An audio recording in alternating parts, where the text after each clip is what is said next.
שמעתם פעם על stative verbs? מה זה בכלל אומר? stative verbs הם פעלים יוצא דופן שמתייחסים לרגשות שלנו, לתחושות שלנו או לחושים שלנו.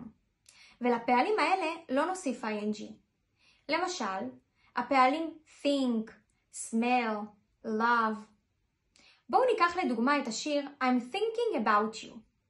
פה הכותב הוסיף ing לפועל think. למה בעצם הוא הוסיף ing? אז יש לנו שני סוגים. אם אני ארצה להגיד שאני חושבת במשמעות של להביע דעה, אני אשתמש ב-I think. I think she is beautiful.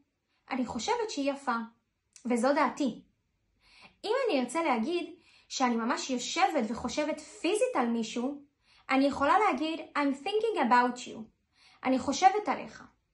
עכשיו חידה אליכם. איך אני אגיד שהאוכל מריח ממש טוב? רמז, תתייחסו ל-stative verb, smell.